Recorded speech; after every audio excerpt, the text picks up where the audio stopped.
I was just thinking to myself before we started recording, how many people do you think stumbled upon our podcast because they were looking for a good necrophilia podcast, Steve? Dead and Lovely sounds like my kind of lady. Yeah. I bet it's a non-zero number, which is uncomfortable. Yeah. But, yeah. It has to have happened.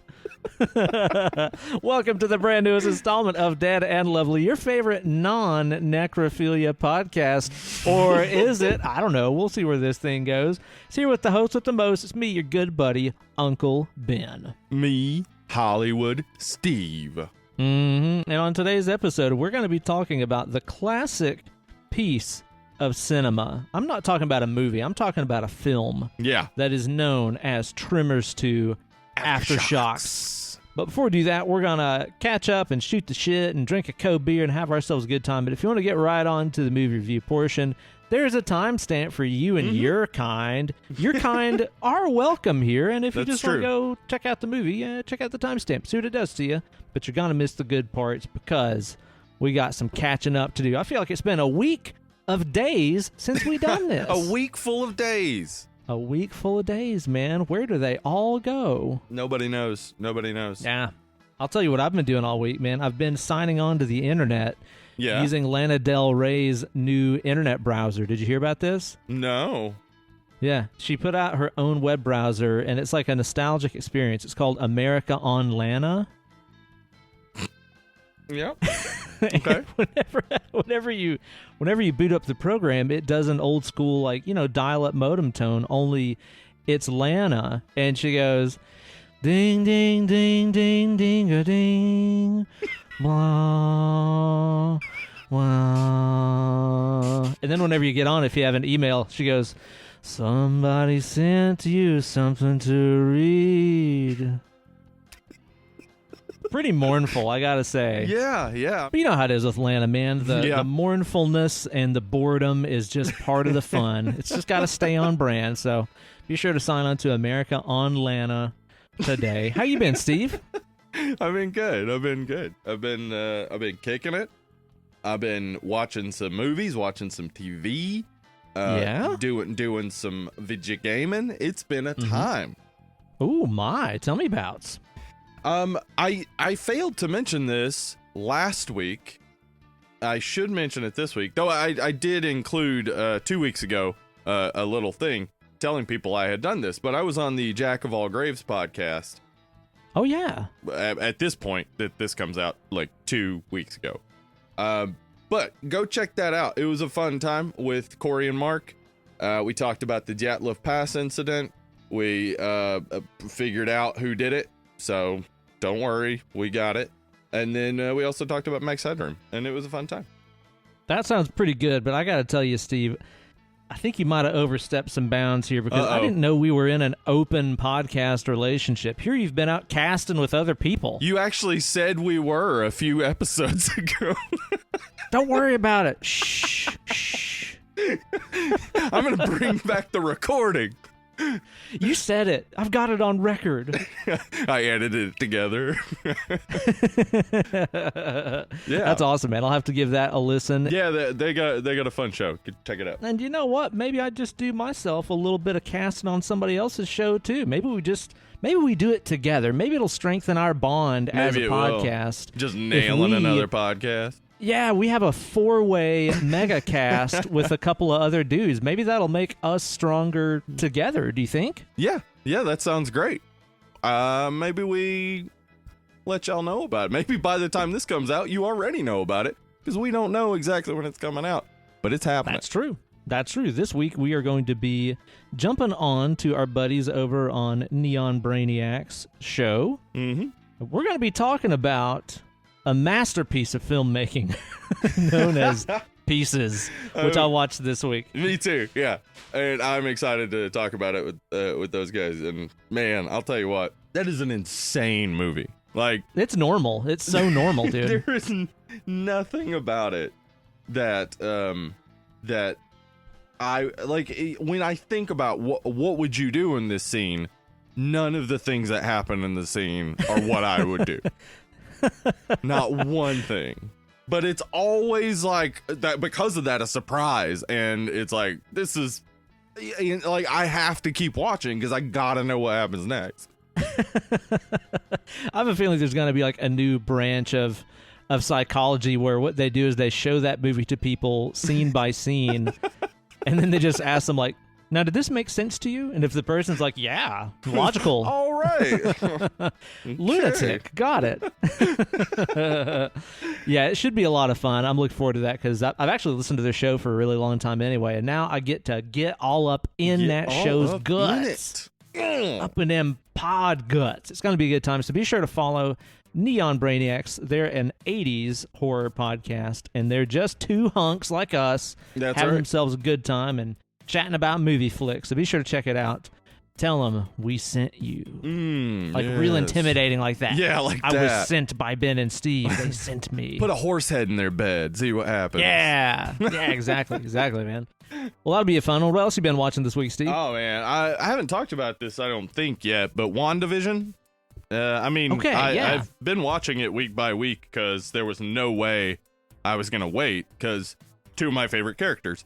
It is so good. It is everything I wanted it to be. Have you checked it out yet?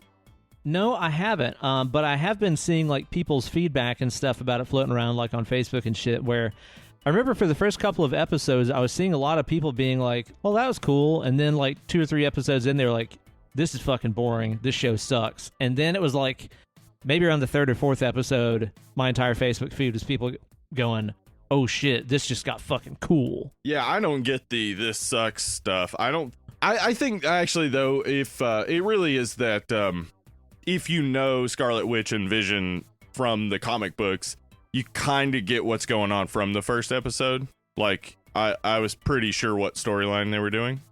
Okay.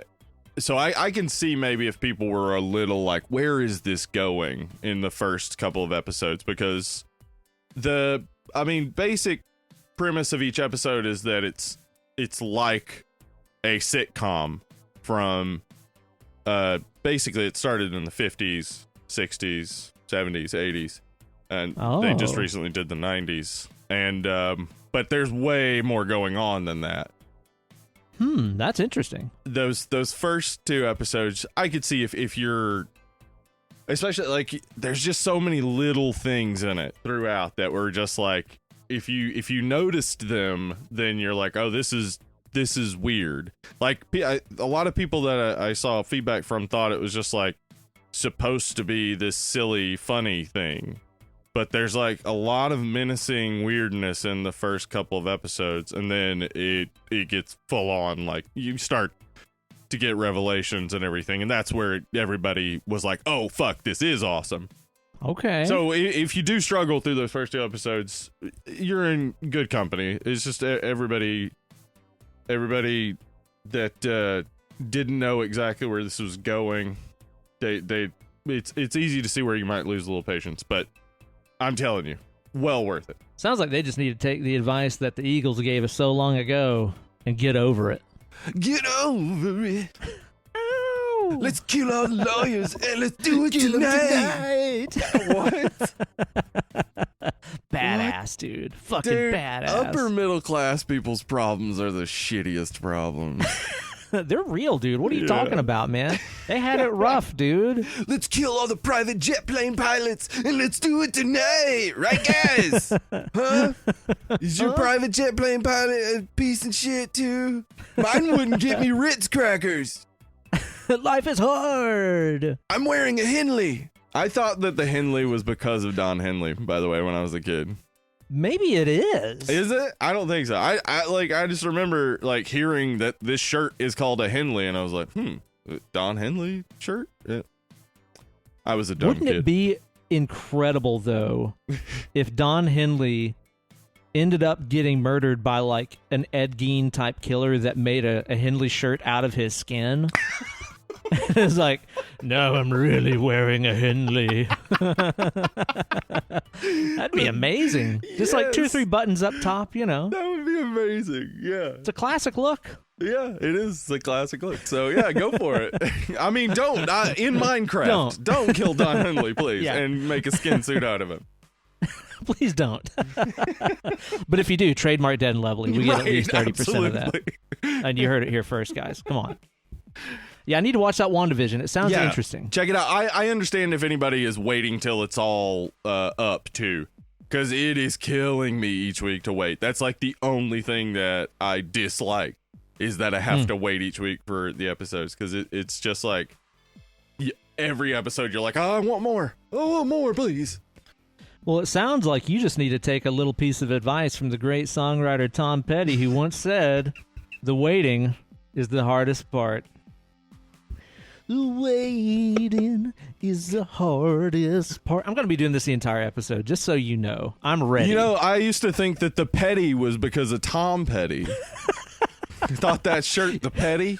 Yeah, the Petty, uh-huh. So don't kill Tom Petty and make a shirt out of him. Wait, damn it. He's already gone. Actually, if you want to make a shirt out of him, depends on where he's buried. You could probably get away with it. Yeah, that's true. It's true. What else you been watching this week?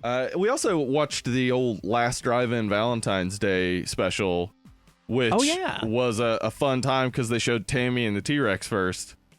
Fuck yeah. Yes. 10 out of 10. So fun. God, that movie's so great. And then The Love Witch, which is a gorgeous movie.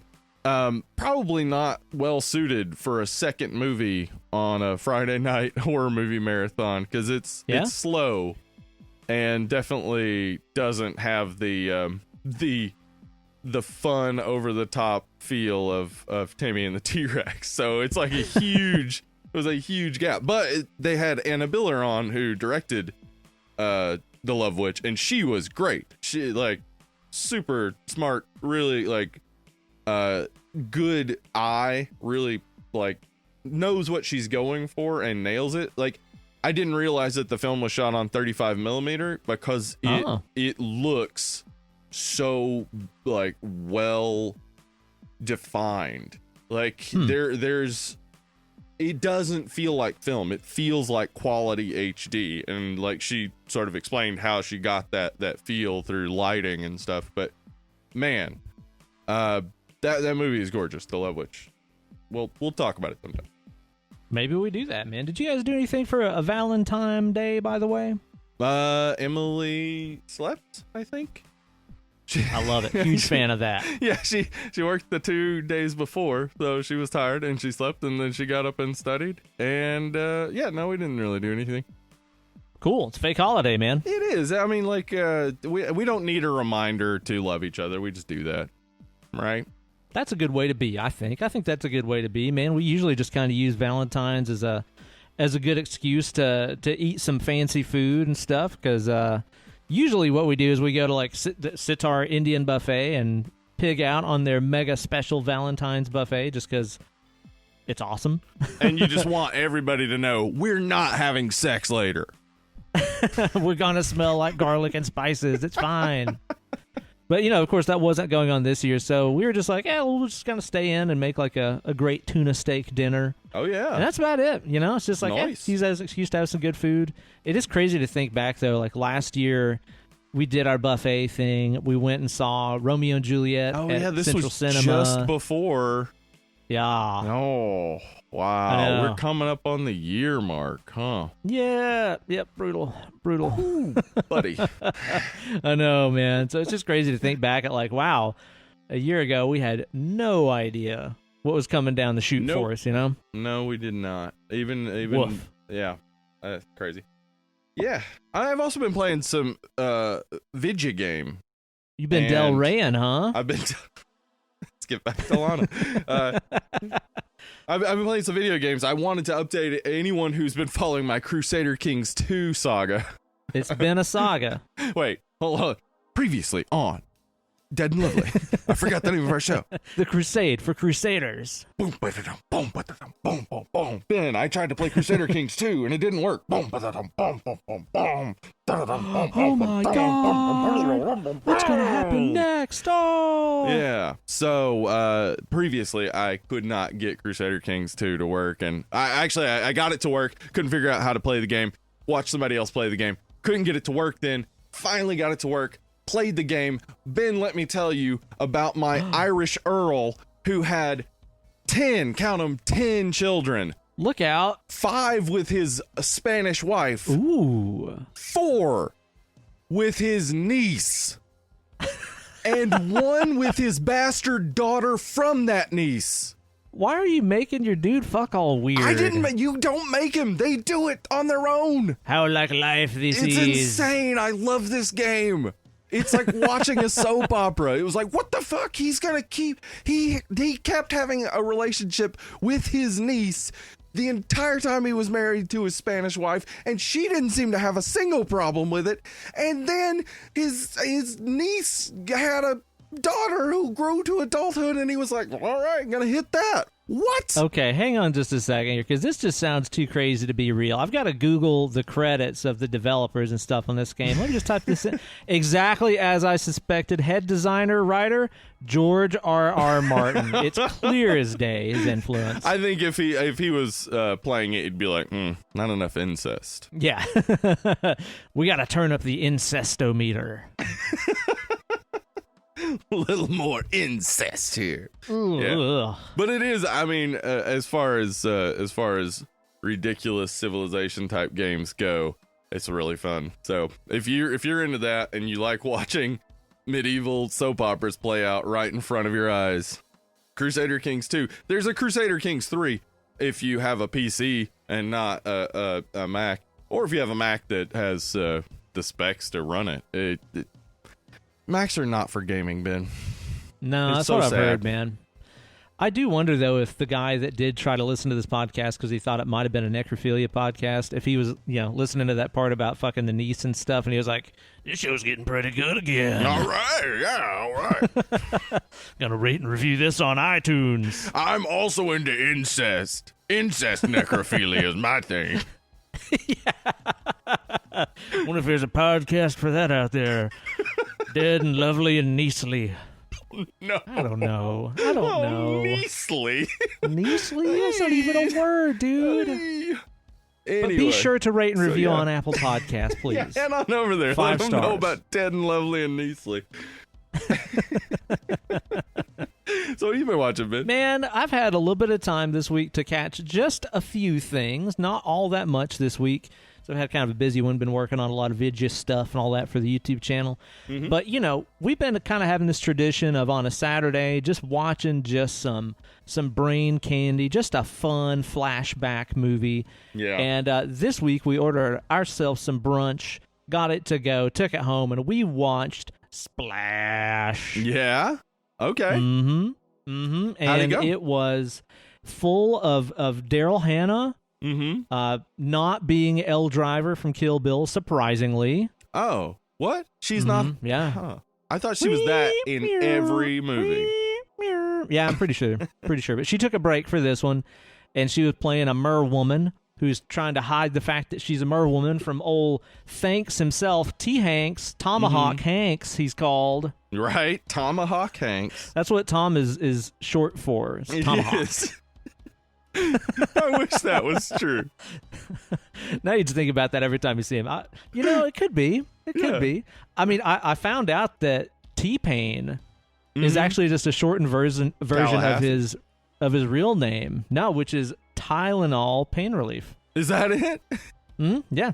T-Pain is short for that. I thought it was Tallahassee Pain. I guess it's Tylenol Pain Relief. Yeah. T-Pain. But yeah, Splash is it's just a fun movie, man. It was one of those that was just kind of the perfect thing to have on a Saturday. I hadn't seen it before. It was good. We also watched a Serial Killer's Guide to Life, which is like a HBO original movie. It's British. It's okay. British, is it? Yes, it's quite British.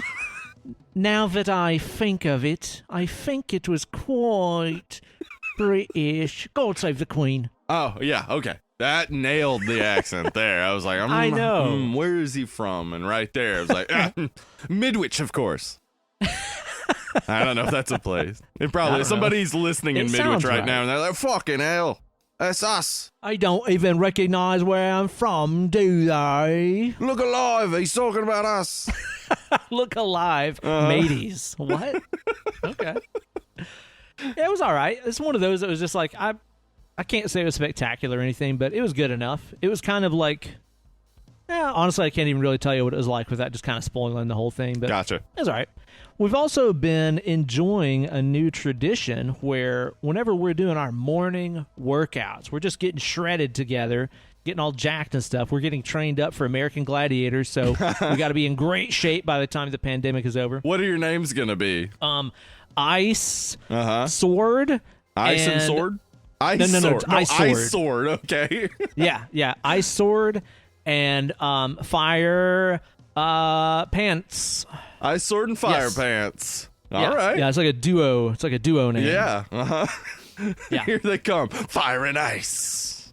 Yeah. Pants and Sword. Pants I was and kind of Sword, thinking more Pants and Sword would be the catchy part. Oh, here they come. 'Cause of the Pants and dynamic, you know? Sword.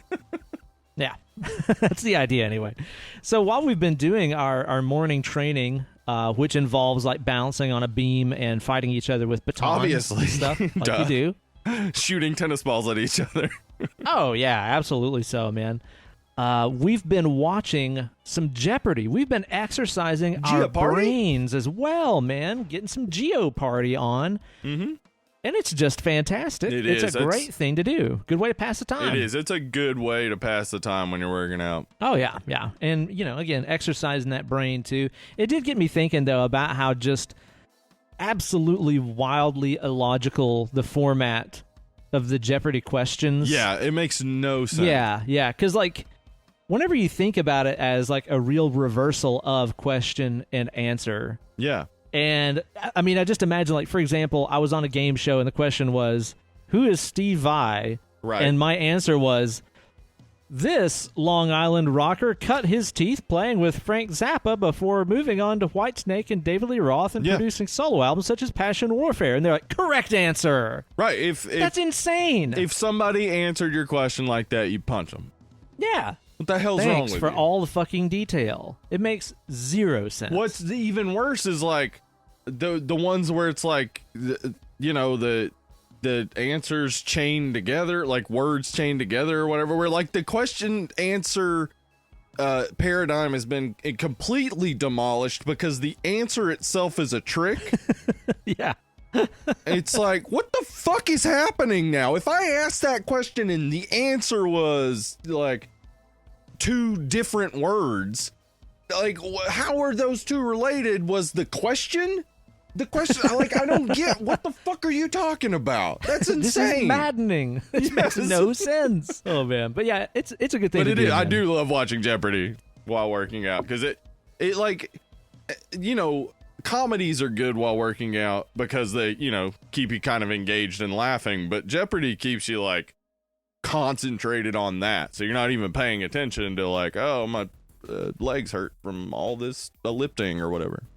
That's right. It'll get real good to you if you do that on the regular. So I'm gonna recommend it. Last night for Docu Monday, we watched that New York Times documentary Framing Britney Spears that's on Hulu. Oh yeah, okay. Man, like Kate and I have no Free Britney. I've said this before. Okay, yeah, free Britney with purchase of another Britney of equal or greater value. We all know how it works, Right. right? Yeah. And like Kate and I aren't particularly interested in Britney Spears, like never really have been, never cared for her music really or anything. But I'd heard a lot of people talking about this thing. So we decided to watch it, and man, it's pretty fucking dark. Like Yeah. I am totally on the same side as Leave Britney Alone guy. Like we laughed about it back then, but no, really. Leave Britney alone. Like the entire story of how this whole scenario went down feels like it was written by Chuck Palahniuk. Like it just feels like this is a Chuck Palahniuk story, It's fucked up and it's dark. It is extremely dark. It's been dark her entire life. Her family fucking sucks. It really, really does seem that way, as do the paparazzi and tabloids and Well, we knew they fucking suck. creep interviewers and Yeah. stuff. Like they're playing all these interview clips and stuff of her like in actual interviews and people asking her like, so are you a virgin? It's like, what the Yeah. fuck kind of fucked up question is that? Like, would you ever ask Bo Jackson that? Like, why would you ask anybody that? Yeah. Yeah, it's real fucked up the way. But I mean, the thing is, Britney's the poster child for it right now, but it's not uncommon. I mean, that the way that a lot of kids who come up through, acting as children, or specifically through Disney, as we've seen, a lot of people who come through Disney end up really angry about their fame. Because of the way they were treated and the way everybody celebrates what happened to them like it was positive. Like they got to be on TV or they got to become famous. And it's like, they were a child. They didn't know what the fuck famous meant. It was adults taking advantage of them. Yeah. And it's just so sadistically fucked up when you're like, hey, we all really liked that first single that she had back in the day, and I used to listen to that song and I bought the album and all that. Now she's losing her mind and shaving her head. What an idiot. Like, what is the purpose of being entertained by shit like this? Like, is it really just to make you feel like, oh, they're no better than me. Look, they're fucked up too. Like, what is the appeal that people get out of seeing like celebrity meltdowns, especially ones that are hounded 24/7 by the fucking paparazzi and shit? It's got to be miserable. South Park nailed it when they did their lottery episode, the Shirley Jackson's lottery episode that was about this very thing, about how it seems that our society requires a pop star to sacrifice. Yeah. And it was in regards to this Britney stuff. So, like, it's not new, and hopefully it's getting better. But I don't have any reason to believe that.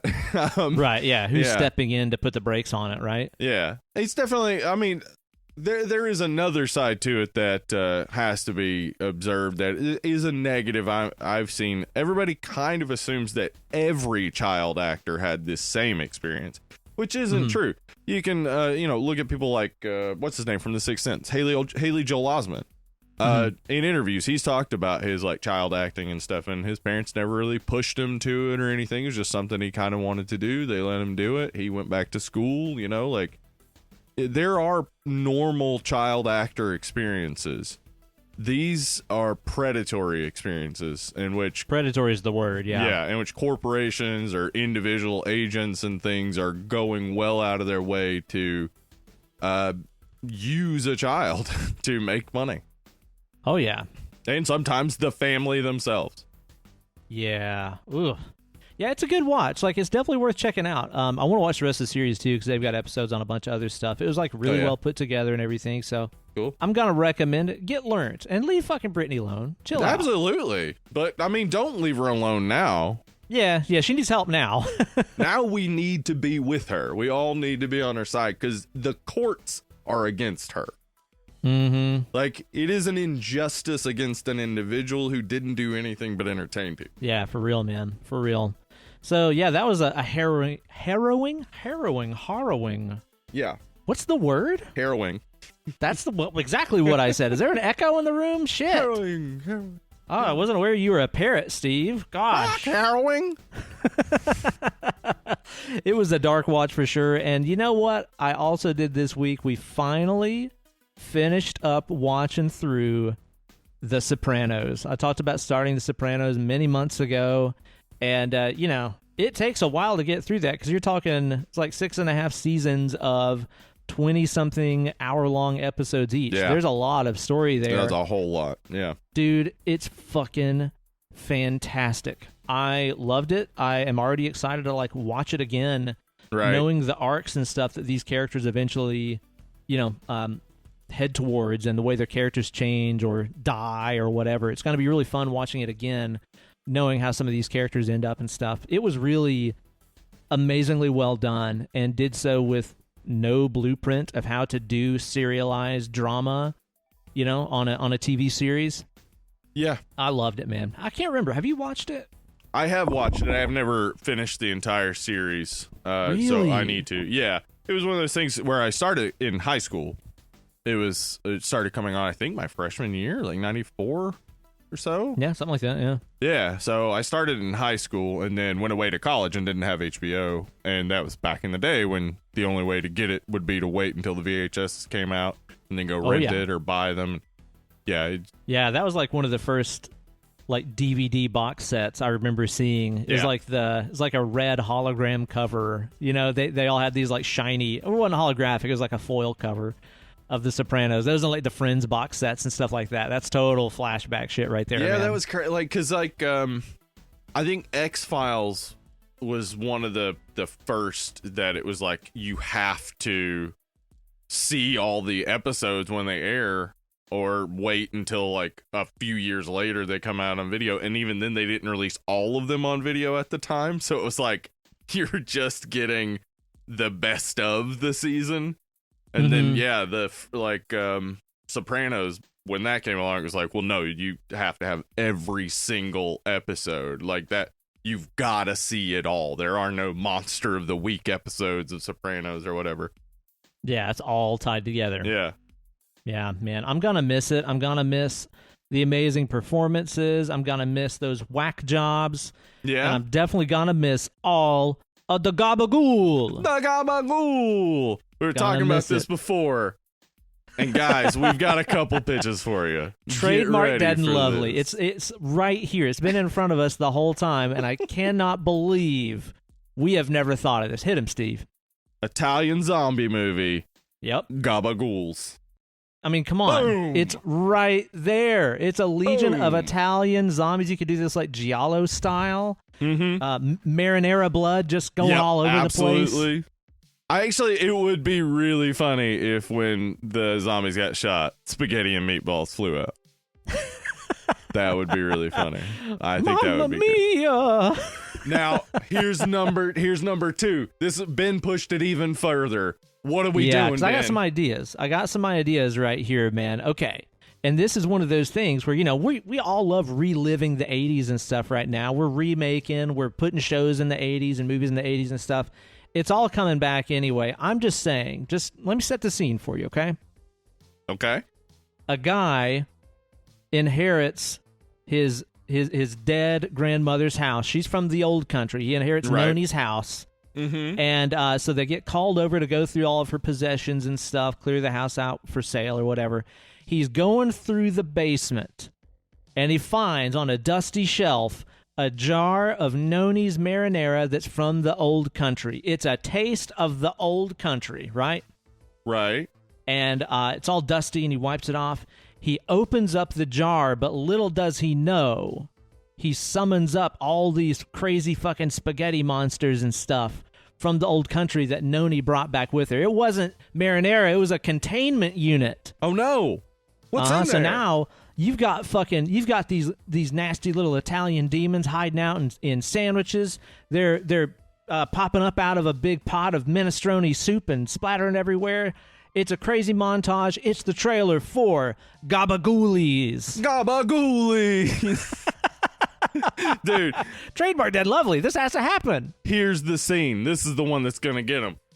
A chef leaned over some marinara, takes a little spoonful, tastes it. A ghoulie pops up. That's a spicy meatball. Somebody please make this. So that we don't have to. The world needs it, man. The world definitely needs it.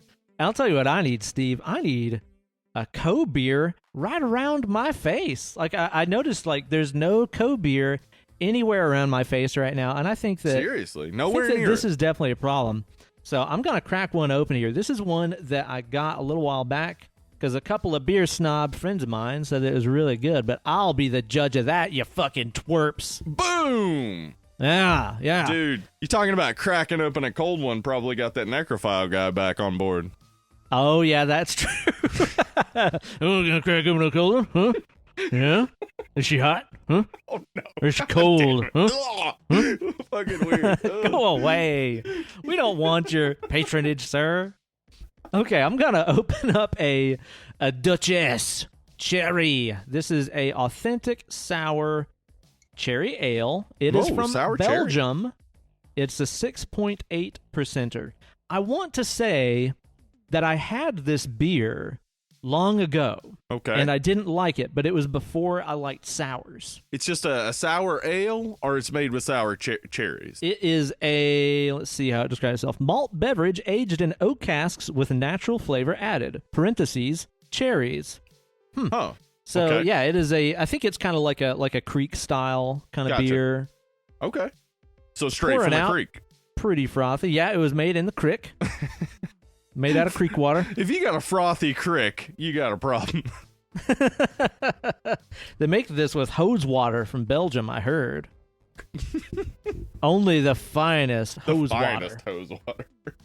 What are you drinking today, Steve? I got me a spicy water here. Little Look out. carbonated beverage known as seltzer. No co-beer for you, you skinny mini. Oh, this is good as fuck. Holy moly. Dude, I have to buy a lot more of these. This is amazing. Is it awesome? It's the best. Yes. Oh, Awesome. dude, like blowing my mind. Like it really does have a nice, fresh, tart cherry flavor to it, but it's also got like a little vanilla to it. It's not sweet Cherry though. It and is vanilla pretty sour. and a little sour. Dude, it's fucking great, man. You're fucking great, man. Take that. Oh, look at you. Surprise compliment. You know what? I'll tell you this, though. So, as regular listeners know, I've been cutting back on my boozing lately. Yeah, me which too. Is usually not a big deal, but there are definitely some nights where I'm like, I wish I could crack me open another Coden right now. Yeah. And I've started a thing that I want to share with you because it's fucking awesome, and you're allowed to do this, and nobody can stop you. Oh, really? Yeah. So Kate was advertised this, I think, on Instagram or whatever. And she's like, do you want to try that? And I was like, do I want to try that? I want to make that because somebody out there is making this stuff. And I'm like, fuck that. I'll do it homemade. Dude, a flavored seltzer water, as we do enjoy drinking as LaCroix boys. A flavored seltzer with a couple of heavy shakes of Angostura bitters in it is fucking awesome. What's it do to it? Dude, it's giving you all that spicy, clovey, cinnamony goodness on top of a nice, refreshing, bubbly beverage. I love Angostura bitters anyway. That's just like one of my favorite flavors ever. Dude, I'm telling you, with the right flavor of seltzer water, and you can't do it with, just any flavor or anything like that, but with the right one, it's fucking awesome. So, like, lately I've been having the Polar Springs cranberry lime, which kind of tastes like a cherry limeade, So it's like kind of. It's got a lot of things that you might find in a cocktail with the citrus notes and a little tanginess from the cranberry and stuff, and then you add on some spicy bitters on top of that. Oh man, it's gonna get real good to you. I'm interested in this. I can see a lot of different applications, and of course there are other types of bitters you could even try. That's true. Yeah, that's right.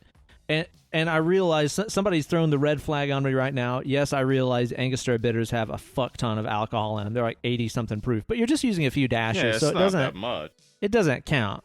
Not at all. Yeah, I think maybe this would help because I actually can't drink flavored seltzers anymore. They all taste gross to me now. Really? Yeah. It's a specific chemically taste that once it stood out to me, it's all I can taste now. I get it. Yeah. Yeah. But I could actually see the bitters kind of fixing that. Mm-hmm. I mean, maybe it's good with plain. I mean, if you got plain and you got some mango, you might as well try it. Mm-hmm. Maybe even just a little, little lime wedge or something in there. That might work. Hell yeah. Yeah, no, fine. I'm interested. I could see that going well with a cucumber, maybe even. That could work. That could work. Good stuff. So, y'all try that out. Ain't nobody can stop you. It's a free country. Nobody. It's free. Huh? It's Last I checked, it's free you do country. have to purchase the things, however. It's true. But after that, there's that barricade. It's free country. Once you got it, you do whatever the hell you want with it. Except since it's alcohol, you can't just drink it out in public as well. So. That's true. That's true. So it's not all that free. Not all that free, but hey, once you get home, you do whatever the fuck you want with it. That's right. And even if I do catch you doing it in public or something like that, maybe you're driving a car and you're just shaking some bitters into your soda, I ain't gonna tell nobody. I ain't no squealer. Unless you're pouring bitters into your soda, then we got a problem. Yeah.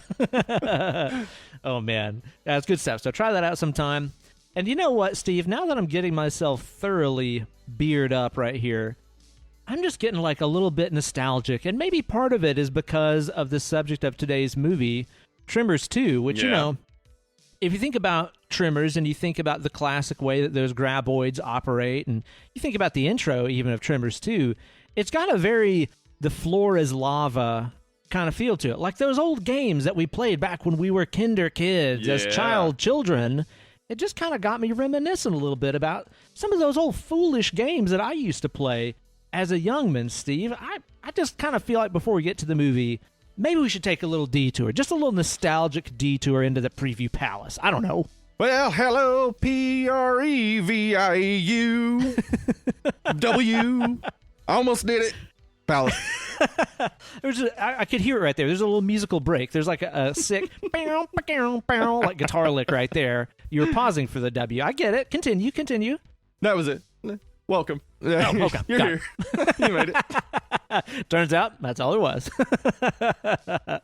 And Steve, considering that we got that floor is lava vibe out of here, it just got me thinking maybe we give these bustas a little bit of a rundown about the kind of foolish fun that we used to have as kids. Maybe we give them a personal top 3 stupid, imaginary, just dumb games that we used to have fun with as little old redneck boys stomping around in the dirt around the chicken coop.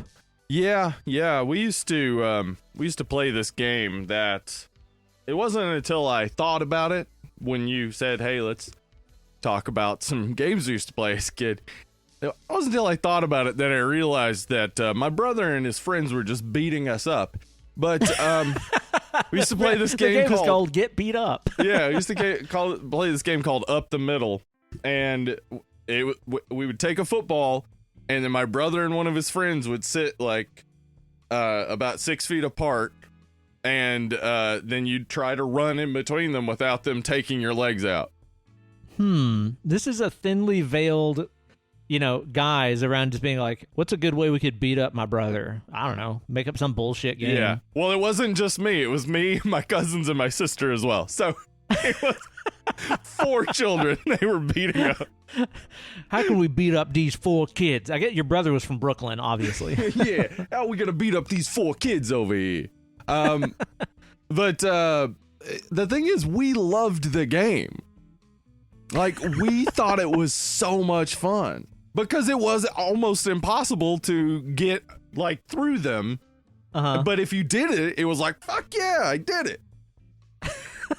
And then they like fucking give you noogies and arm burns and shit like that. No, I think they were getting as much of beating us up as they wanted to by knocking us. Like, if we got through there, it was like, hey, whatever, beat up the next kid. Yay for older brothers. Beating us up. I absolutely have no negative memories of it. So like, It was weird when I thought about it and was like, wait a second, they were just beating us up. Because it never hit me. It was always just like, that was a fun time. Wow. That's amazing. And I'm sure that they had a good time too, just pounding the fucking snot out of y'all, right? Yeah, absolutely. They loved it.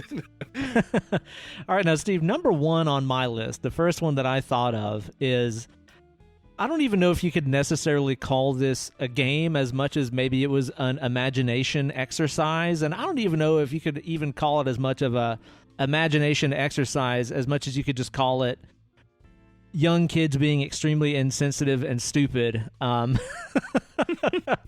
Because this game that my brother and I used to play, again, if you could call it a game, I'm not even telling you about this as a way to be like, hey, wasn't that funny? No, I'm telling this on the show as a way to be like, hey, we were really fucking stupid. This is how dumb we were as kids. And also, too, it's just like, why did our parents let us do this?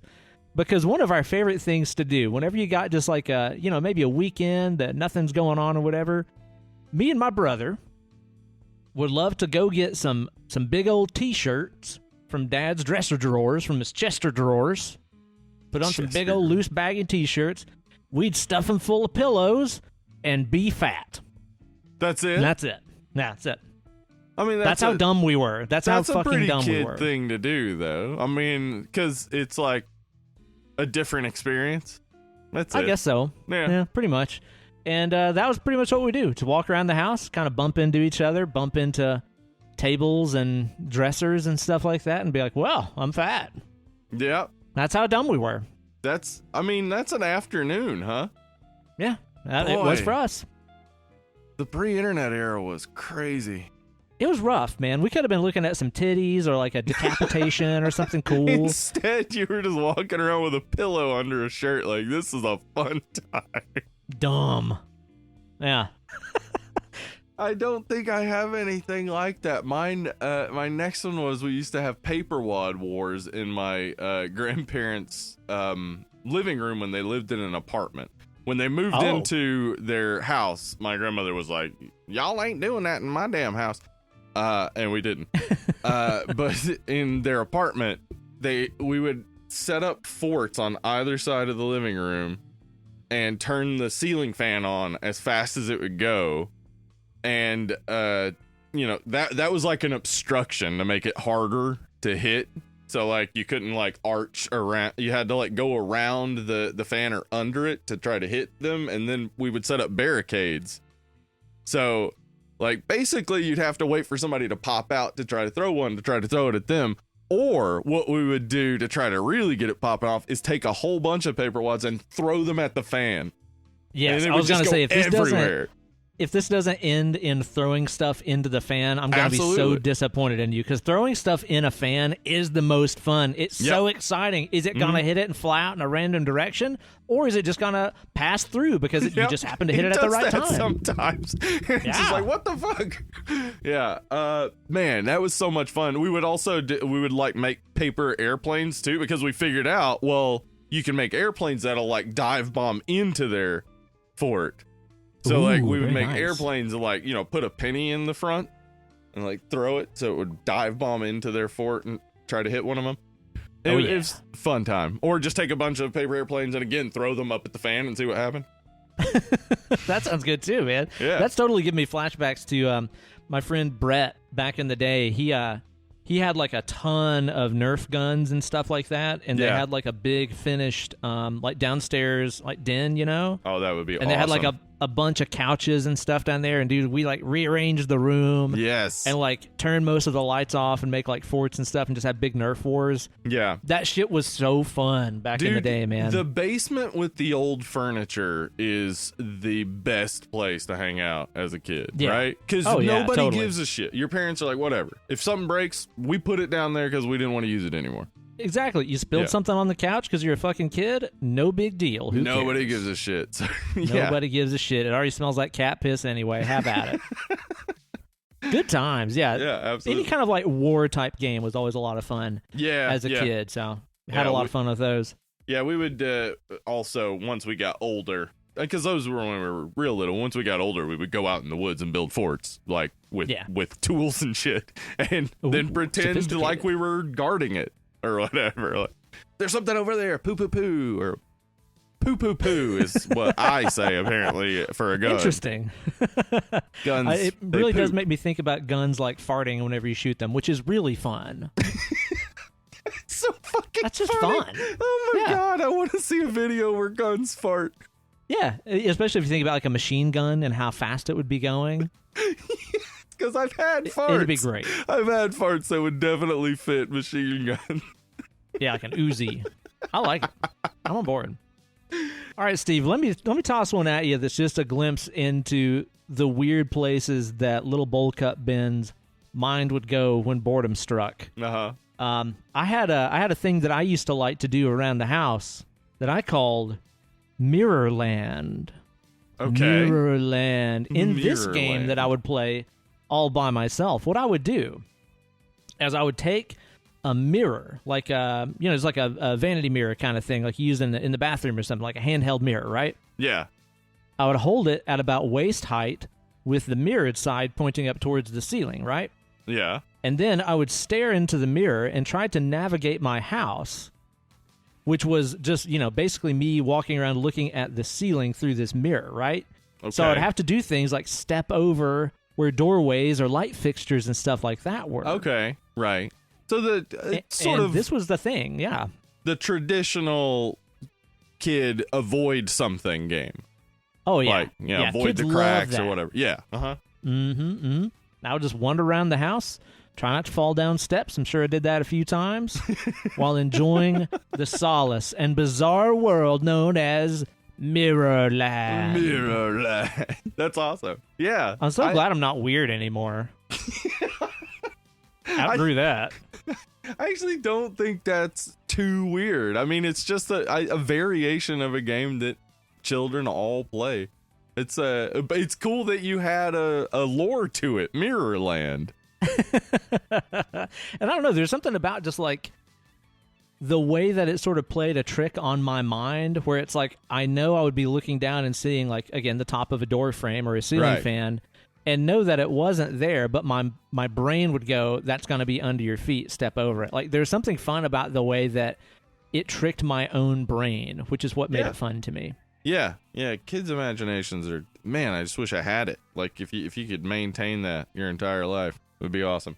Have you ever done drugs? I have, and yeah, that's what yes, hallucinogens are great. So as kids, you may remember this, Ben, and we've definitely talked about it on the show, but ninjas were popular. Oh yeah, when we were younger. Ninja chop, Judy chop. Now don't go ninja. Nobody don't need ninja. No. So this basically, I don't know how we ended up at this, but we would play this a lot during the summer. My cousins had a trampoline. Love it already.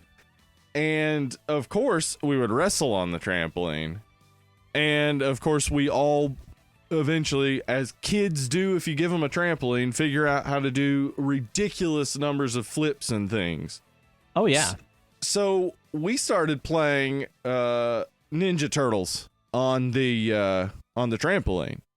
We would do like the stuff that they did in the arcade video game. Like, you know how you could like jump up, do a flip and like dive bomb kick? We do that stuff to each other. But then we added another wrinkle of my aunt spraying us with the water hose while we did it. Dude, I'm telling you, you ain't had fun until you've had fun with a hose on a trampoline. Oh, man. It's the most fucking fun ever. Yes, I have a dent in my leg to prove it, and my cousin Casey also fell face first from a huge distance up in the air right onto the ground at one point. Wow. Man, but it was so fun. It was so fun. And dude, whenever a trampoline gets like really waterlogged and like it throws the weight balance off, so you'll jump on it really hard and the entire trampoline will like jump in the air a little bit because it's like there's so much momentum because of the extra weight from the water. Yes. Dude, so it was fun. So fun. We would come up with like storylines and things of like, you know, what the Ninja Turtles were doing or whatever, and just be out there in our swim trunks kicking the shit out of each other in the water. It was dangerous as shit. Nothing terrible ever happened other than the two things I mentioned, but it was so much fun. Absolutely, the most fun. I get it, man. Dude, like it's one of those things where when I think back at the stuff that me and my brother or me and my friend Josh used to do on the trampoline, and I'm like, and we never broke our necks, we never broke fingers, we never broke legs. Like we actually never had any injuries, and we didn't even have one of those ones that has like a cage around it like you see now. I think they all have like a protective barrier, and I'm like, come on, why? Well, actually, I bet those cages, if they're sturdy enough, if you can bounce off of them, are probably pretty fun.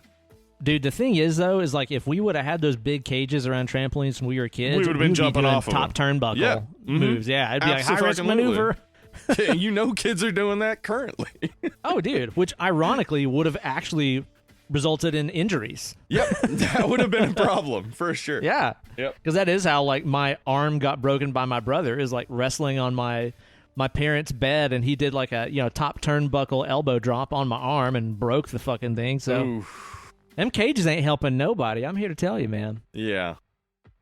Yeah, a trampoline is always a fucking great time, man. And, I thought about putting some trampoline-related things on my list as well, because we also used to set up the hose underneath the trampoline so it just shoots straight up. Oh, that's cool. Oh, it's always a fucking great time. And then we'd also do things like wait for cars to drive by and like stage a really ridiculous stunt, like somebody getting a pile driver or a DDT or a power bomb or something. The person driving by is watching. Exactly. Isn't that the Yeah, weirdest, because that's what you think when you're a kid. Yeah, because when you're a kid, your only experience in a car is not driving. So you're like, That's true. you just, when you're in a car, you look at everything. Yeah, as if the person driving that car would be like, I wonder what those kids are doing over there in that trampoline. Oh my God. He That just got pile power driver. bombed. He had a family. He had a family. Rex car. If JR was driving by, if Jim Ross was driving by, I'd be like, oh my God. Oh my God. And then He's like the broken thing in is, half. eventually the gentleness of a trampoline wrestle or fake fight on a trampoline, that got kind of old to us. And what we started doing is sitting on the front porch of my parents' house, which is pretty near a road, probably about like 15 feet away from the street. Mhm. And we would wait for cars to drive by and just wail on each other. That was the whole game, is like, let's see if we can get a car to stop if we're like fighting while they drive by. So we'd get in the front yard and just fucking wail on each other. Just, hard slaps, just beating each other up.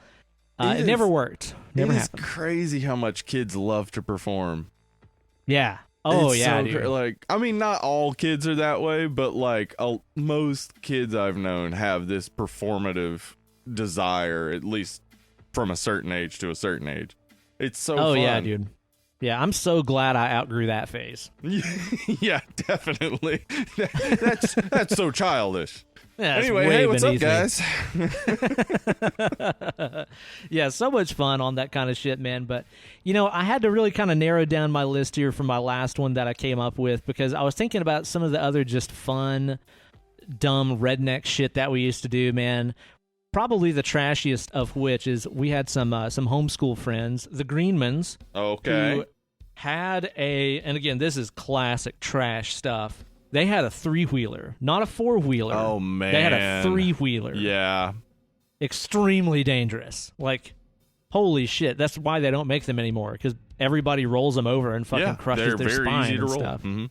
Oh, yeah. So, of course, what we did with their 3-wheeler and their big yard is we tie a rope to the back of it and then attach the rope to, like, a big piece of cardboard, just a big old piece of cardboard, and take turns just dragging each other around or being drug around, trying to shake the other person off, doing, like, fucking figure eights and 360s and stuff on the 3-wheeler. It was almost like water skiing, but it was, white trash kids in the dirt. That's awesome. I have similar. I mean, I've talked about this before, that I had a little Yamaha 50 motorcycle when I lived in the house next to the graveyard, and I used to ride my motorcycle in the graveyard, and I would do, like, specifically try to, like, avoid things in the grave. Like, I'd be like, okay, I'm gonna weave around these tombstones and stuff, which is macabre or whatever, but also was just normal. As a kid, I didn't really see it that way. It was just like, oh, I'm riding my motorcycle. Hang on a second, though. Isn't riding my motorcycle around a graveyard, isn't that a Sisters of Mercy song? I'm pretty sure I've heard that one. Probably. Riding my motorcycle around the graveyard tonight. Tonight. Yeah, you gotta add in tonight. Of course. I'll tell you what, though. The last one that I came up with for my list, this is one that I think of as being kind of special and really fun, because I'll tell you what, and I know you remember this phase too, we all reached that age where, like, you kind of stop playing with your childhood toys. You leave behind those childish things. Or, in my case, when you have an older brother who's 3 years older than you, he leaves them behind a little bit before you do. But that also kind of encouraged you to be like, all right, it's time to move on from this kiddie shit and start getting into porn and cigars and stuff like that, right? Right. But whenever my brother and I were kids, we loved playing with, like, Legos and Constructs. We did an episode, I think it was our Child's Play episode, where we talked about, like, our top 5 favorite kids' toys. Right. Mm-hmm. And Constructs was one of mine.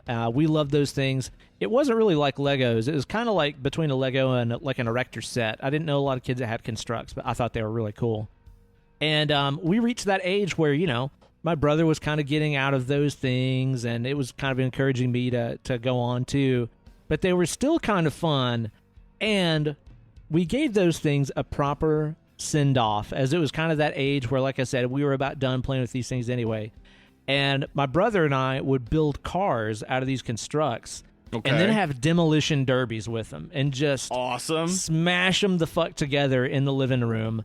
And like sometimes, parts would fly off whole, and other times like just the little, connector pieces would just shatter, so they'd be ruined or whatever. Yeah. And eventually you lost whenever your vehicle was just completely destroyed. Yeah, and of course awesome. we ended up with a lot of skint up knuckles and stuff like that definitely. from ramming our cars into each other and smashing our hands and stuff. But it was fun because it was like, not only is it just kind of cool on its own to destroy some stuff, but it was a good way to have like a little send-off to these things that entertained us so much as kinder kids. Speaking of destruction, Ben, this is what we would do for some... we also would destroy our Lego stuff at a certain point. Or breaking also, stuff is always fun. It was always fun. Lincoln Logs were very fun to destroy because you just come in at the right angle and they would all go flying. Because, they're not connected by anything. They're just sitting on top of each other. So you hit them from the bottom just right, everything goes flying. Anyway. Oh, yeah. My grandmother, she ran the concession stand for Little League baseball and football. And we would have to, around the time that the season was about to start up, she would have us come in and help her clean up. Because, those concession stands are just sitting there for months with nobody going in them. Is she the one that got you addicted to Big League Chew? Was she the pusher that you told me about? The guy who did the press box announcing for T-ball games when I was little, I think his name was Howard. Oh my God. That guy went all out. And he had like these gags, and one of his gags was about Big League Chew, and another one was he would say in between innings, he would say, "Be sure to head on over to the concession stand for some nutritious, delicious fun dip." Guy was hilarious. Anyway, we would have to go clean them out and stuff, and we went to clean out the concession stand one time, and there was this just a whole pallet of Coke cans that had been left there, and they were all Diet Coke, and we were kids, so we were like, nobody likes Diet Coke. And they had been sitting there, and they had swollen from like getting overly hot and also freezing over the winter. So they were like just like poking out, and the bottoms had kind of like poked out and stuff. And of course we were like, baseball bat, soda cans. Oh yeah. Now we're talking baseball. Yes. Oh, it was the best. Oh my gosh, awesome. They would explode. Just sometimes you would hit it and it would just go super far and be spurting while it was going, because it like wouldn't explode, and then sometimes it would just explode, and it was awesome. Yeah, and just fucking cover you in. Well, I was gonna say sugary stuff. It wasn't sugary because it was diet, but you definitely be like leaving a sticky spot on somebody's. It felt gross afterward for sure. Worth it though. Totally worth it. That's awesome, man. Did you have any more to contribute to this hit list, Steve? No. Those are. I mean, we also, this was a teenage thing. We saw a MTV True Life on freestyle walking, so we tried it out. It's what they eventually called parkour. But it's a lot cooler name than freestyle walking. It is, and freestyle walking wasn't nearly as like physically impressive. It really was just pretending to do skateboard tricks while walking. It was for kids that couldn't afford skateboards but still wanted to do sick tricks. Yeah, we would go to the Carson Newman Student Center and do it around there. There you go, man. There you go. Just good times right there. Good times. Well, I'll tell you what, Steve. I want to hear about those Dead and Lovely listeners' favorite childhood bullshittery and stuff like that, because I know we all have some stories about some dumb stuff that we did as kids, especially if you're born in the 80s like we are. So y'all be sure to let us know, especially if it involves some kind of really trashy stuff or like a heinous injury that resulted as one of the games. Those are always the best because kids getting hurt is funny. We all know it. So let us know about those over on our Facebook group, which is just a growing and getting so much fun interaction on the daily, except for some people that got kicked out of the group recently.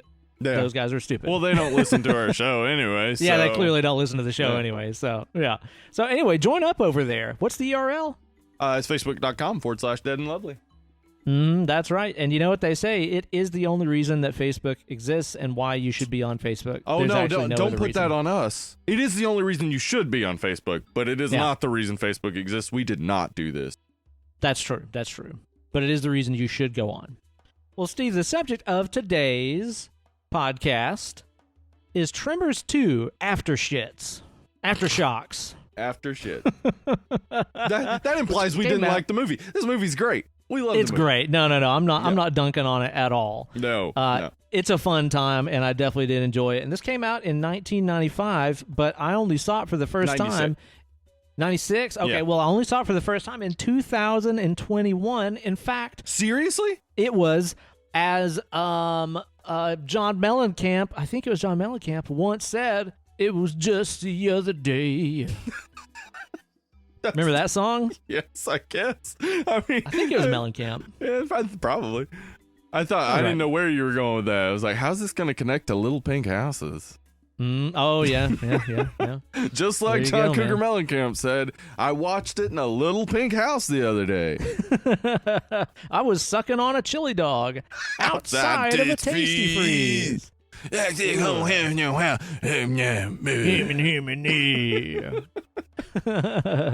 I just saw this for the first time the other day, and we did the original Tremors quite a while back on the show. Yeah. Mm-hmm. And I remember I just kind of thought it was okay. And I think, honestly, it's because I think the hype did it for me. I think everybody told me it was just, like, the best, most fun thing ever. And I watched it, and I was like, it's okay, I guess. Mm-hmm. So I was, like, a little underwhelmed. But I think going into this one, knowing the vibe of Tremors, where it's like, it's campy, but it's not, like, garbage. It's not. It's slightly gory, but it's not horror. Like, it's just kind of its own little pocket. Yeah, it's like naturalistic. It's never like it never goes into like a ton of horror tropes. It's more of a creature feature, and definitely. And it's about just this sort of I don't know, what would you call it? Backwoods ingenuity?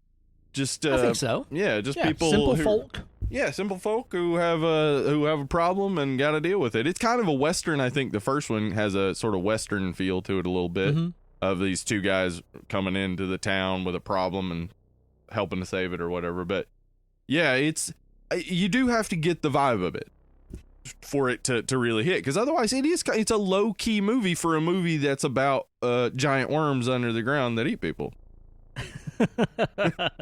When did you see this one for the first time? Oh, way back in the day, whenever it came out on video, because it was direct to video, and Tremors was one of those that we just loved as kids because it's silly and fun and funny. But Tremors 2, it was one of those things where you start watching it, and I was probably like 14 or so, or 15 at the time. You start watching it and you're like, wait, where's Kevin Bacon? And then you forget about it pretty quick. It's just like, okay, totally. This is fine. I mean, they explain away where he is, and it's like, yeah, it's fine, whatever, cool, I'm good with it. Yeah, same vibe. Same with like Reba and stuff. Like whenever I was going into this, I was reading that like, Kevin Bacon and Reba didn't come back, and I was like, oh man, how's this going to be any good? But I missed them, but I missed them less than I thought that I would, honestly.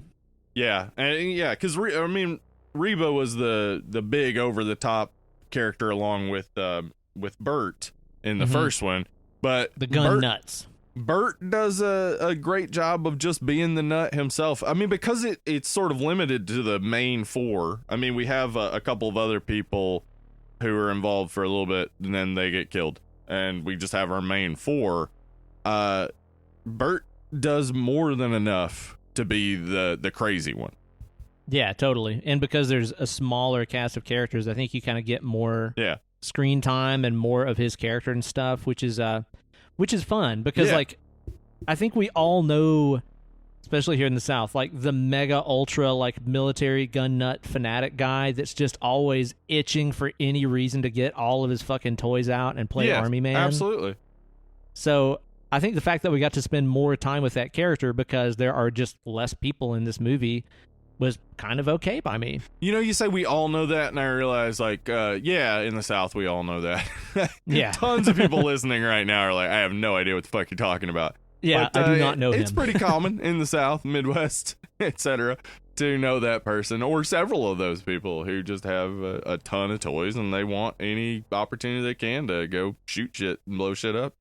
Oh, yeah. And, I know that our UK listeners, they all got an uncle up in the black country who's got a trunk full of muskets, and he's ready to use them, isn't he? Full of muskets.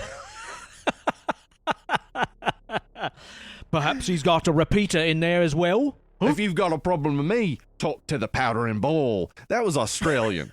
Sort of. Was it? Sort of. I don't know where that was. It was somewhere on the map that isn't America. Yeah, foreign accent, man.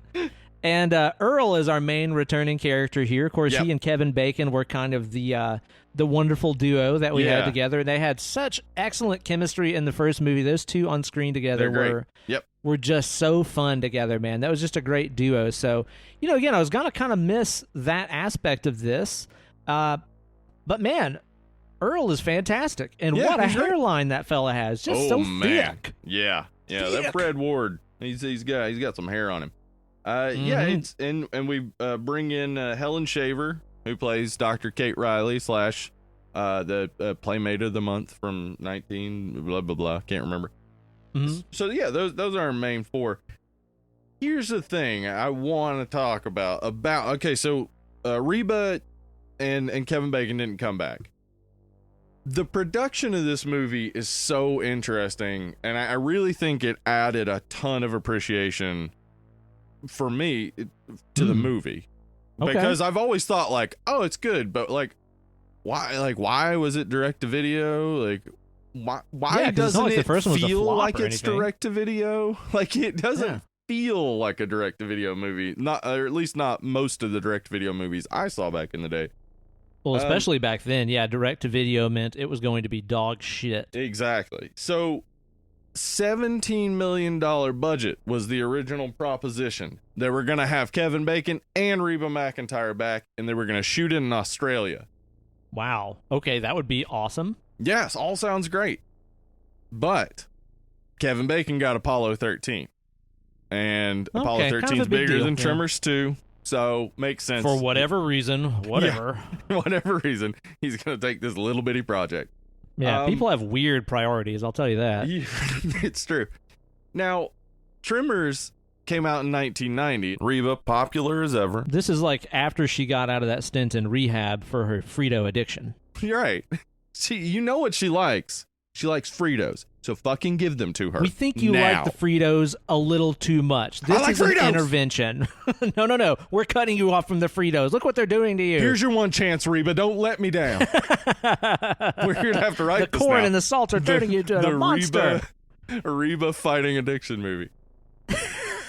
Reba, as far as I know, was not addicted to anything. But anyway. So she was doing a tour in 94 when this was filmed. So this was a world tour. She's got time to go shoot a little movie. So the fact that these two weren't going to come back made the people at MCA Universal hesitant to make the movie. So they basically were going to pull out and not make the movie until a number of the actors, special effects people, and the writer volunteered to work for less money or free. The writer volunteered to direct the movie for free, so they wouldn't have to pay a director. Whoa, the script was already passion written. Project shit. Right. The script was already written. The people at Amalgamated Dynamics who did Death Becomes Her and Starship Troopers and Aliens, I guess a lot of them really liked the designs and stuff they had, and they really just wanted to make the movie. And so a $17 million project got cut down to a $4 million project with the exact same script. So they had to cut a few of the big set pieces, like Burt was gonna commandeer a tank, which they kind of make a joke of by having him have that remote control tank. Okay, that's fun. Yeah, so when you know those things about the project, it gives you a little more appreciation of what you're seeing. You're seeing the same level of quality as the first one for less money. People just really wanted to make it. So that's awesome. Wow. Here's what happened, though. As I said, it was made in 94, shot over a period of 27 days. They got this done quick.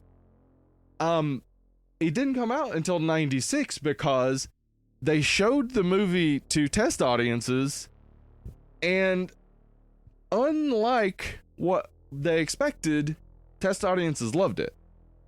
So they were considering releasing it for a theatrical run because they didn't want to. They had not wanted to spend any money promoting it, so they were just going to go direct to movie or direct to video, and so they kept delaying it because they were considering actually releasing it, and then finally they decided, no, we're just going to do direct to video. They did release it same day in the theaters in Hollywood. But anyway, so this movie was like the little movie that could. Like, it really was like, I'm going to make it up that fucking hill. You're not stopping me. That's really, really cool. It's also just neat to hear, like you said, that everybody was just so passionate about doing this. They're like, yeah, fuck it. Give us $13 million less dollars. We'll still do it and just do more work ourselves for free. And I think it kind of shows in this movie, too, because the whole time I was watching this movie, I just kept thinking to myself of how much fun it had to be to make this movie. Yeah. You know, to get to be on these locations and be these silly characters, interacting with other silly characters and having these cool set pieces and building some of those special effects and stuff. That had to be really cool because some of the practical effects, we'll talk about the effects and stuff in this some more, but some of the practical effects and stuff in this are really cool. And now that I think about it, the designs of the Shriekers, there are some shared elements there with Starship Troopers with some of the bugs that are in that. Like, definitely, I can actually totally tell that this is made by the same people. Now that you mention that, which is maybe part of what they were thinking too. They were like, well, we got this design for this other project, and you know, if this can be a test for that, maybe we can see a reason to do it for less money or for free or whatever. Yeah, so I see that though. There's some definite connections. I mean, some of the puppets had 18 puppeteers. Jeez. Yeah, that's like crazy, insane. They went all out for some of this because, you know, there are a couple of scenes that are obviously like some green screen stuff, but it's mostly practical effect. Oh yeah, and too, like if you're an effects team and you're working on this and you know that your puppet or your animatronic is going to be shown in that full sunlight, Mexican landscape like most of this movie is, like it's not going to be some shadowy thing at nighttime that you can't really tell what it is. It's like, no, this is full Monty, broad daylight. They really get to show off their sculpts and their builds and stuff of these creatures. So it was probably like fun and a challenge to the people that were working on the special effects with this. So it was probably just a joy. Yeah, I can imagine that this would just be a fun time. I mean, you just spend a month in Mexico with a bunch of people who just really want to make this. I mean, can't imagine a whole lot of complaints on that set. Right, for real, man. And one thing about this that I was curious if it was going to address, as the part 2 of a horror movie or creature feature kind of thing often does, just sort of ignores whatever happened in the first one. Like, I think of it as the Ghostbusters 2 treatment, where it's like, suddenly nobody believes in ghosts anymore. Like, why? Didn't you guys see what happened like a few years ago in Ghostbusters, the first one? This movie shows you that, like, oh yeah, like the whole world knows about these things now. These people are on the covers of they're on the covers of magazines, and they've made money, and they've made fucking video games of this shit, as it would happen in real life. So, like, I'm glad to see that they kind of acknowledge that shit in this. You mentioned that video game, and I'm about to blow your mind. Gonna blow my mind. What are you telling me about? Darren Aronofsky takes inspiration from Tremors 2. What? Get ready for this. Do you remember a little movie called The Wrestler? In which Randy the Ram lives in a kind of shitty trailer. Yeah. Where he's alone and kind of past his prime and not really famous anymore and kind of out of money. And he has his own video game that he's playing. Well, I do now. Remember that? Did you know, Ben, and this is going to really solidify it, I think, that Christopher Garton, who plays Grady, was in both Black Swan and Mother. Holy shit, really? Yep. Dude. Darren Aronofsky's inspiration. Probably his primary inspiration. I'll say it. No. Well, it's an inspiration. Tremors 2, for sure. That's it's amazing. Definite. It is definite. There is no fucking way that those things are That's not not a him just being like Tremors 2, right? Like this like that is the perfect, because like that's the thing about this. This is just little like direct to video movie, but you show him in that trailer, you show that video game system, you kind of have set the whole scene. We get where the character is.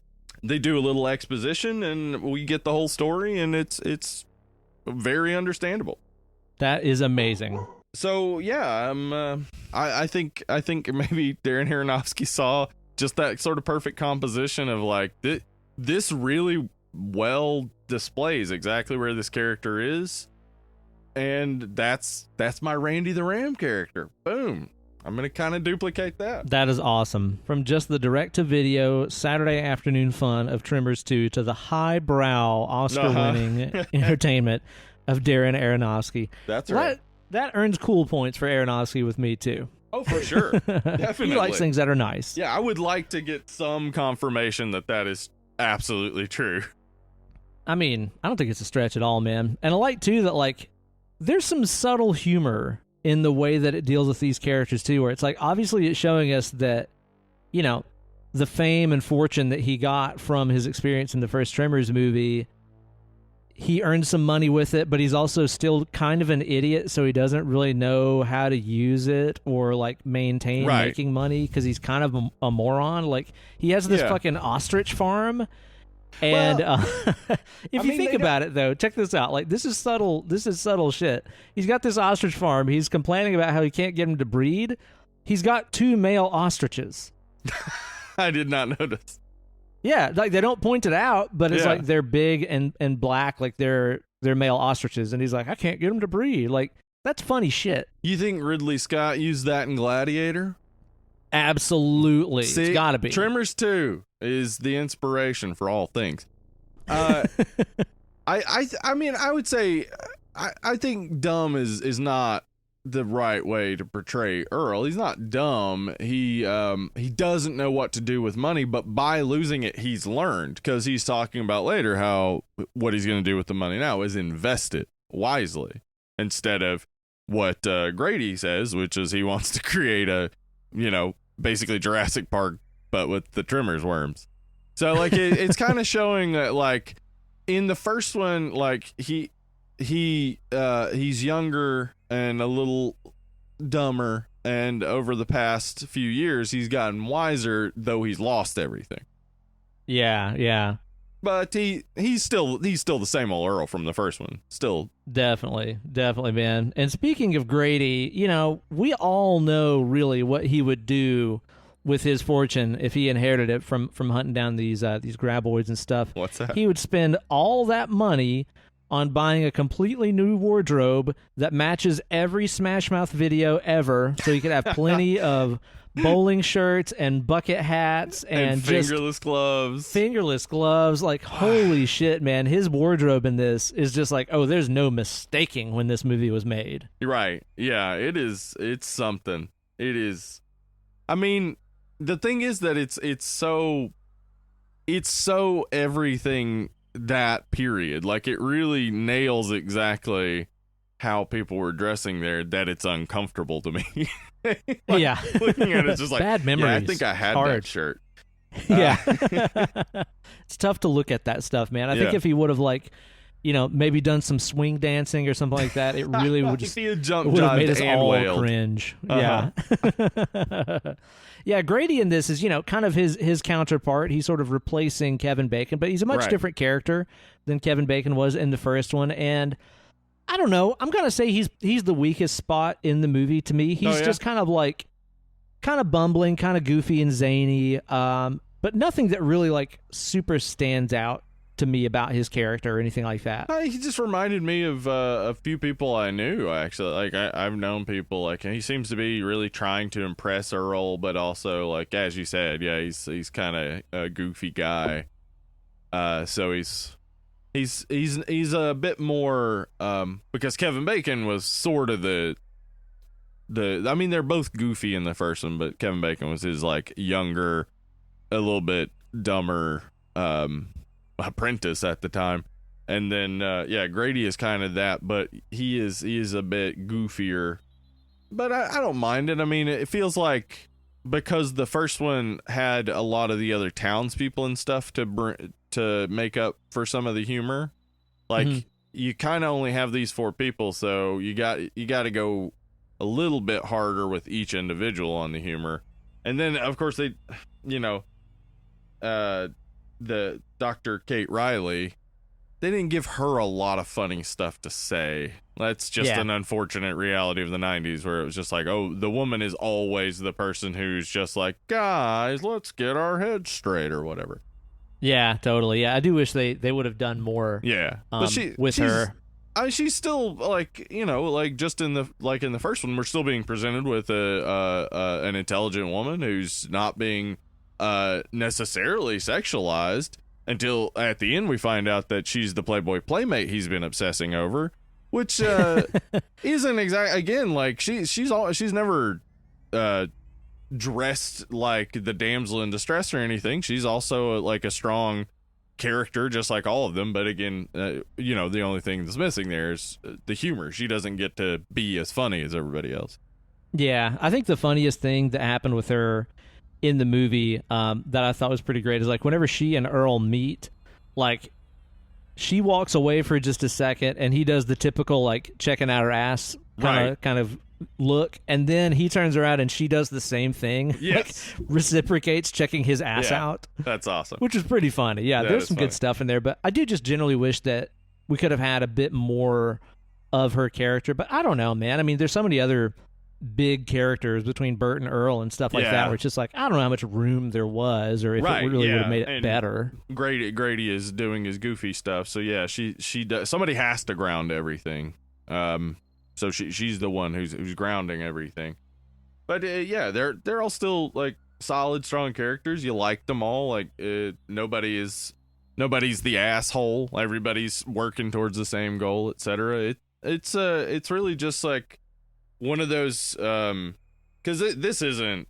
I mean, it's horror technically because it's a creature feature, but it's not horror. It's just a fun movie. It's just a fun movie. It's got its like, I guess, tension moments, but they're not high tension. It's like in any comedy where there's tension, it's like, well, it'll be dissolved in a second with a joke. Yeah, totally, man. It's just an easy to watch flick that really flies by, and it's just a really simple story, and I think that that's fine because oftentimes, man, when you start getting into those sequels, and I've not seen any of the other Tremors sequels, so I don't know if it eventually comes to this, but so many sequels start getting into that thing where it's like, well, we've got to overcomplicate the fuck out of it and add in some kind of ridiculous history about where these monsters came from and blah, blah, blah. This is like, nah, they got some in Mexico now. We're going to send the guy that did the first job. We're going to send him down to Mexico, send him down there with a couple other people, and they have to go hunt them. Oops, turns out they've evolved, and there's these other ones that get into some situations, and they beat the monsters, and that's it. Like, it can actually just be that simple, and that's fine. I mean, they do have the obligatory explanation scene where she talks about how they're Precambrian. Oh, yeah, that's right. Which is... Okay, so she says they existed at the same time as, like, single-cell organisms, but then she says they're not from space, and I'm like, I don't see how that's possible. If life had only evolved to single-cell organisms and then these things existed, they're from space. Yeah, anyway, it would have to be. But there was a scene they cut from the script for, to save some money, where there were going to be, like, people shooting at the worms with muskets. So I assume that was going to be, like, a history scene. So the budget actually eliminated the thing that would have been less fun for you, so that's good. Like, okay, well, sometimes that's a happy these things accident. happen where like not having the money actually serves the movie, because I agree with you that's not necessary. We don't need a flashback to like, oh, they've been around for this long or whatever. Who cares? They're underground worms, and these movies are fun. Oh yeah, man. And let's talk about the creatures here, because obviously they're kind of the main attraction. In the first movie, it was the graboids were essentially like Jaws on land. They were like sharks that could pop up from under the ground and swallow you up, and Exactly. that was kind of the premise there. And then in this one, I like that they kind of play with the idea that, like, oh yeah, they've really kind of figured out how these graboids work. It's like, just don't touch the ground, and you can drive around this little remote control car to lure them and just blow them up. Like, it's easy. Yeah. Like, this is totally not a big deal to deal with these things. Yeah, they even have the montage, like, of them to Travis Tritt's Trouble. Like, oh yeah, just a fun old time of them just blowing up so like all the tension is gone from that. That's like so perfect that they did it that way, because it really does set up like, oh, this is just a fun worm killing thing, and then the Shriekers come along. Yeah, which are an evolved species of the graboids, and they have fucking legs, and they look like little chicken nuggets running around or something like that, and they'll kill your ass. They'll kill you dad. Yeah, so when we did Tremors, I investigated the like Tremors lore and stuff, and I don't remember how that all works, but Shriekers, like, they have different stages. At some point they have wings. It's okay, insane. All the movies after 2 are not like on the same level as 1 and 2, but if you like a sci-fi movie, and I mean sci-fi channel, not like science fiction. I mean SYFY. If you like a sci-fi movie, go for those other Tremors. If you do not. They don't reach this level of quality ever again. But we do still have some graboid action in here, and the shots where it shows the giant, land worms coming up through the ground and swallowing people up and stuff look every bit as good as they do in the first movie, maybe even better, honestly. Yeah, I agree. It looks great. I love that he has that graboid mounted on the wall that it like burst through. Oh yeah. It takes up like the whole fucking wall. Yeah, it's awesome. I love that, man. Yeah, like he's got like other little animal heads, and then that thing takes up the entire fucking living room. It's so ridiculous and awesome. Those things look great. It was good to see them again, but it was also cool to check out the new design of the Shriekers and stuff. And whenever they show those with practical effects, when they're puppets or animatronic or whatever, they look fucking great, man. They do look great. Actually, I had to check this because earlier I said one was operated by 18 puppeteers. It's 16. Sorry, I overshot Not impressed. it. Not impressed less anymore. Impressive. But yeah, they're so impressive. Like, they have so many different models and things that do different stuff, and they just, man, like, it's amalgamated dynamics. At this point, they had done Death Becomes Her. Like, they had already like showed off their ability, and Starship Troopers was coming up. So like, this is kind of, I do really wonder if they've like took the pay cut because they were like, okay, well, we'll test our designs for Starship Troopers, and that'll like, work for both movies, and we'll get to see what works on a smaller scale for a bigger budget movie.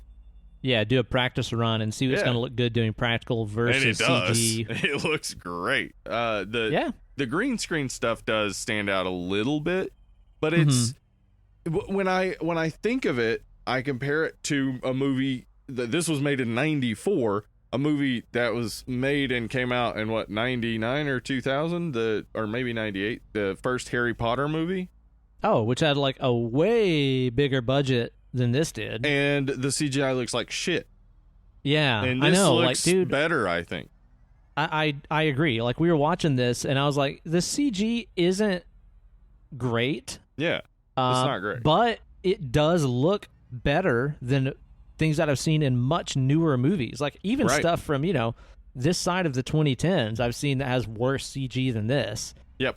And this is done in 94. That's ridiculous, man. I know. I'm just like blown away. Like, just the more I got into the production and how all this came together, just blown away by how dedicated everybody was to this. And it's interesting because the first Tremors did okay at the box office. It wasn't like a runaway hit or anything. But what happened was it was one of those early movies that did extremely well in the home rental market and in home video. So that was why when they, couldn't get Reba and Kevin Bacon, that they were willing to do direct to video, because they were like, well, our main market seemed to be these people watching it at home. Might as well just go for it. And like at that time, direct to video, like the idea that all these people got on board for a direct to video sequel, that like in the 90s, that was the lowest quality. Like that was, you knew it was shit. Yeah. But they're like, no, we're going to go in and fucking make it. We're going to really put all our effort into it and make it a good movie and have a good time. And they did. Like, I'm blown away by that. Yeah, I agree, man. And some of my favorite special effects shots in this are like some of the really simple ones where they'll blow up a graboid underground and it just kind of like rains gore on them. Like stuff like that's just fun. Yeah. But then some of the shots that we get later on where you see, like for example, they find that one graboid that has just kind of beached itself, and then there's that like huge bite out of it, and there's all these like really nasty, slimy, gory bits just kind of hanging inside of it and stuff. Yeah. Really fucking cool, man. I love the shot where we see the shrieker being born, and it's just kind of like vomited up. It's just so nasty and gross and well done. It's like a really great looking effect. Yeah. It's just like, I don't know, like, this isn't the perfect movie or anything, but no, I struggle to find things to complain about with it, because it just feels fun the whole time. Yeah. Like, yeah, honestly, you know what it is? If A Hot and Ready Pizza was a horror movie, it would probably be Tremors 2. Yeah. Yeah, that's kind of it, where it's like, you know what? It nails exactly what you want. And it's not expensive. It's not over the top. It's not fancy. It just does the job. It hits the spot. It's like if you went to an Andrew WK show and you were complaining about like somebody missing a note or something. It's like, I think you don't understand why you're here. like, you're here to have some fun. Yeah, this movie is really just like, let's have some fun. Let's try some stuff out. Let's see if we can kind of bring that vibe from the first one back. And I think they did. I think they hit it even without Kevin Bacon, even without Reba. I really think the humor is better in this one than the first one. Mm-hmm. Like, not necessarily Grady, as you said, who's a little bit overly goofy, but like the when they're sitting there and they have their umbrellas and they just have those like frilly pretty umbrellas, like that's just such a really, like, there's so many little like dry humor moments, which is I guess maybe why you're recognizing Grady as a problem, because everything else is kind of more dry. Like the when he calls up Bert and and Bert says, "Can you believe she actually blamed our problems on the collapse of the Soviet Union?" And Earl says, "Well, you did take that kind of hard, Bert." Like, like that's just this a subtle little joke, like, because like his whole shtick was in the first one was his like talking about how the Soviets were going to invade and everything, and now that the Soviet Union has dissolved, it's like, what is his life about? And it's just like a good little subtle joke that nods back to the original and also like works really well. Makes sense for the character. Makes sense for the character. Like I like all that. Like the humor works really well for me. Yeah, I totally agree with all that stuff, man. I do wish that there could have been some more gruesome kills, and I don't know if that was a budget thing or if that's we got to keep this PG-13 thing. I think I'm not really sure. That's the feel of the first one too, that there wasn't a whole lot of like big gore. So yeah, I think it probably was like, and that maybe they got that from it doing well in the home rental and home video market. That usually meant families were watching it. That's true. That's true, man. You know, if you can still hit with the family, because like I would say nothing in this is gonna be like, I'd say if you got a kid of 10 or so, they're probably fine to watch this movie, right? Like, there's nothing in here that really is offensive. No, because as far as like the kills go, I mean, we see that one dude's like severed hands that are clinging to the back of the truck, or whatever, which is great. Like, that's a fun, like, campy bit of gore right there. You got the one guy getting swallowed up by the graboid, which looks really, really good. It does. The guy getting like pulled through the window and stuff like that all looks really, really, really great. So I don't know. I could have done with some more, but at the same time, I'm kind of thinking of this tone. Only people are getting like splashed with buckets of blood, and I'm like, I don't know. That would be kind of weird, wouldn't it? Let's talk about. We're gonna have an intervention right now. Uh-oh. Everyone, go back and listen to the Anna and the Apocalypse episode, or maybe the porno episode. You have a tendency to wish that every movie was directed by Peter Jackson. I want some splatter in this motherfucker. Right. I like what I like, Steve. The heart wants what it wants, and I want a fucking mess on screen. God damn it. Yeah, I that is something you do regularly. Like, if it is schlocky, if it's supposed to be humorous, you want it to really go over the top. Give me buckets, baby. Yeah. Give me buckets. I don't agree, but I see what you're going for. I mean, obviously, there are tons of movies we've talked about like that are awesome. So I get it, man. I get what you want. Like Evil Dead 2 type of thing, where it's just way over the bring top, it on. so much gore. Give me that. I think that's always gonna be the issue when it comes to if you're shooting for potentially family friendly or potentially like tween teen friendly, that you can't go too over the top, even if it's schlocky, because of the way the ratings board is going to, or at least back then. I think maybe it's a little more lenient now if it's comical gory. I don't think it is seen as bad as it was in, the mid 90s when, know, Marilyn Manson made those kids shoot up a school. Oh, man. And how about this? All of our parents were right about Marilyn Manson all along. They Who were. knew? Sorry, kid. Who knew? Sorry, mom, dad, etc. I would just kind of assumed he was a piece of shit. Let's be honest. I did too. Like, I never... stunning revelation. I actually kind of assume that about everybody now. Like, everybody famous. Like, I don't see a reason to go all in on anybody. Don't especially if you're recording your voice. I put my faith in Marilyn Manson. What? Yeah. Why? Especially if you're recording yourself and putting it out on the internet. There are things I think back to from old episodes where I've been like, I like that person, and it's like, that person's a piece of shit, and it's like, fuck. I like the work some people did. I don't know about them personally. Right. And also, too, I'm not trying to make any kind of belittling joke about all the horrible, fucked up stuff that he did to real life people. Oh, no, he's a piece that. of shit. Like a real piece of shit. And I never assumed that he was a great person, but boy, those stories are not good. Not great. No. Not great. No. Anyway, speaking of Marilyn Manson, speaking of music, I do think a lot of the soundtrack to this is pretty cheap. Like, if they save some money somewhere, it's definitely on soundtrack. A lot of it sounds like soundtrack by Casio keyboard. Yep. It's very, very cheap. Cheap as possible. Yeah, they probably just got somebody who knew what they were doing to do it real quick. Just pay them by the hour. Like, hey, can you churn something out in 3 hours? Sure, Casio. There you go. Yeah, exactly. And again, dude, I'm looking at this and I'm just kind of going back to the Little Caesars thing where I'm like, man, this Hot and Ready would be better with truffles on it. Like, would it?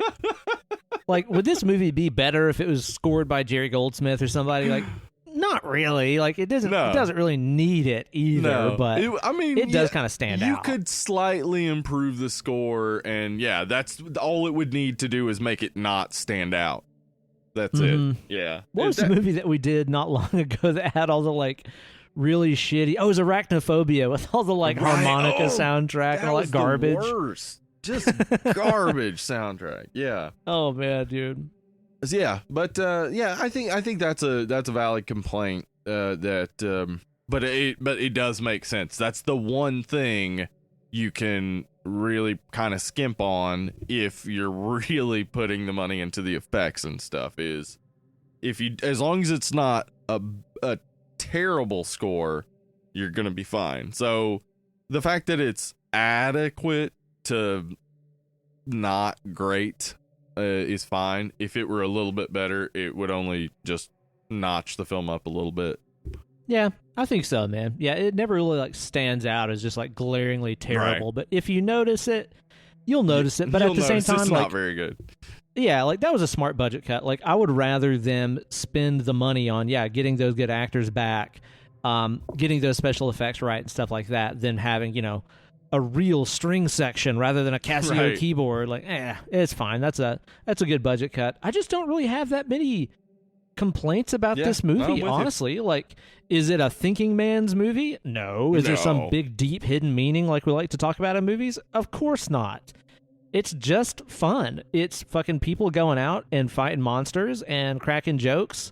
Yeah. And there's some stuff that blows up, and it's fun. Like, what else could you really ask for out of it, And surprisingly, for a movie from the, filmed in 94, I can't think of a single joke that I would say that didn't age well. That's true. Yeah, there's no, like, really cringeworthy, like, ooh, that's not aging well kind of joke in this. You're right. Yeah, I mean, even, like, them not being able to speak Spanish, the joke is not on the people who speak Spanish. It's on them. Yeah, totally. Yeah. Yeah. I got very little to complain about, man. It's just a really, really fun movie. Do you want to go ahead and wrap up and get to the ratings phase on this motherfucker? I got nothing more to say other than I really enjoy this movie. Always have. It might be a little bit of nostalgia. I can see somebody maybe watching this for the first time and not immediately falling in love with it if you're just not into that feel. But it... it's a really strong, like, fun creature feature movie. And you say that it's not really a thinking man's movie, but as a person who has trouble shutting their brain off while watching movies, this movie, that's a good thing. This movie does it, man. This movie helps me to be like, yeah, I'm along for the ride. I don't see any problem with this. No flaws here. All of it makes sense. This works. Let's do this. So I think that the fact that everything is solid and the acting is solid, and the bits that I learned about the production just made me like it more. So it's not a perfect movie as far as what I would want out of every horror movie. In fact, I don't even. It's real hard to call it horror. It really just seems more like comedy. But yeah, it's solid, man. I'm gonna give this like an 8. Yeah, I totally get it, man. And it's like everything that you said, man.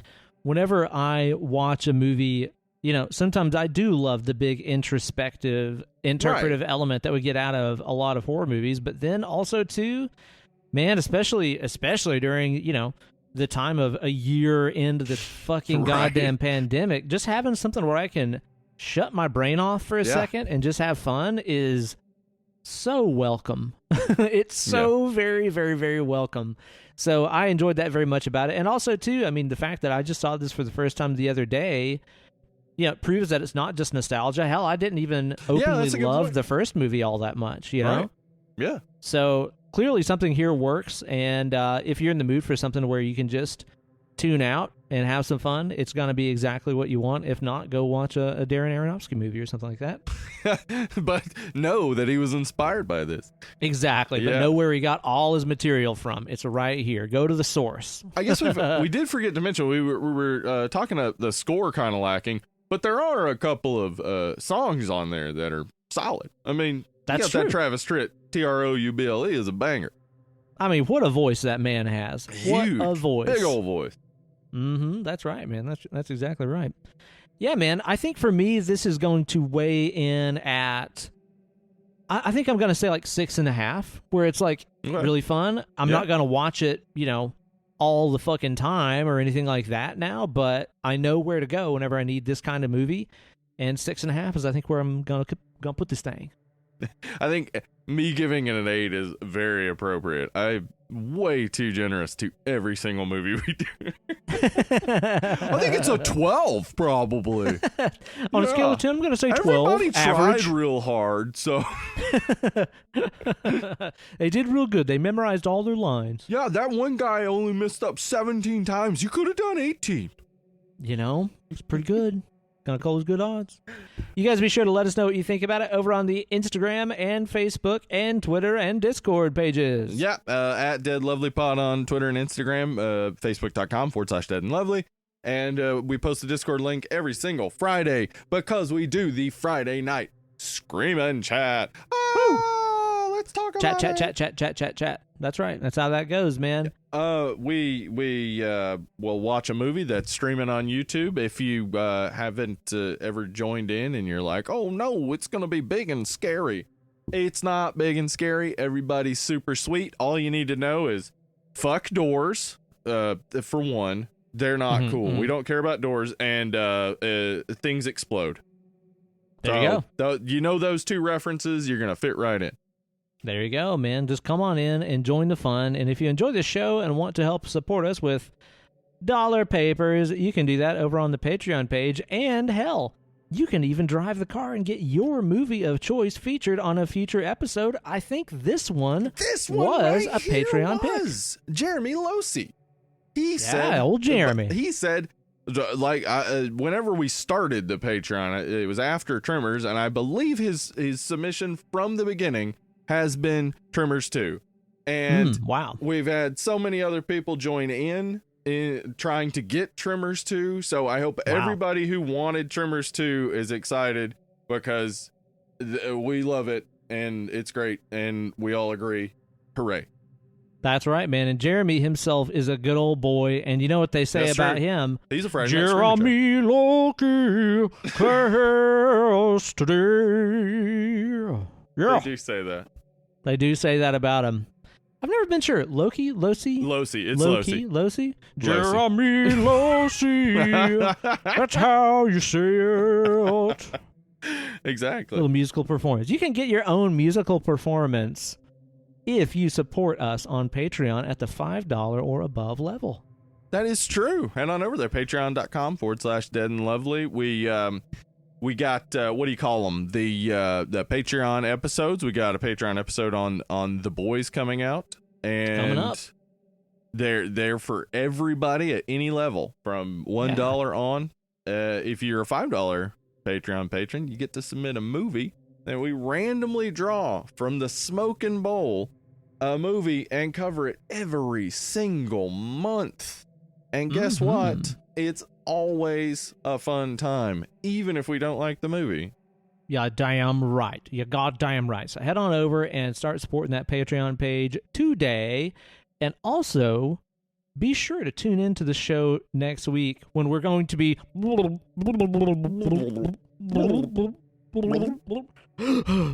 Sorry, Steve. I was underwater. Yeah. We're talking about underwater next week. Yeah, with that case stew. You know what stews need? Water. So yeah, that's true. It's appropriate. Right. I bet that's why she took the part. Probably. She was like, underwater? Perfect, because I need to make a stew. That's right. I mean, that makes complete sense. When you think of it that way, the logic is sound. That's right. So be sure to tune in next week. Check that one out. In the meantime, everybody out there, stay healthy, wealthy, and wise. If you can get that COVID vaccine, go get it. If you can avoid hugs, don't do them. Drugs, not hugs, y'all. Drugs, you heard it here first. Not that's right. And be sure to wash your damn hands. And your ass. And tune in next week. I've been Uncle Ben. I've been Hollywood Steve. And we are your favorite necrophilia podcast, Dead and Lovely. I knew she's they so were hot necrophiles. Dead. Yeah, this is awesome. Oh, yeah, man. I love when they're really dead. Like, hey, you ever read really dead? You ever read that Edgar Allan Poe Ligeia poem, huh? Ooh, hot. I'm pretty sure erotic. it's about fucking a corpse. I'm pretty sure that you're right. Oh, you ever listen to DMX? Yeah. Oh, yeah. He's got blood on his hands for sure, man. With no remorse. He's got blood on his. Well, you know. On his you-know. On his you-know. You know why? Because he fucked a corpse. Bye! Woo! Bye!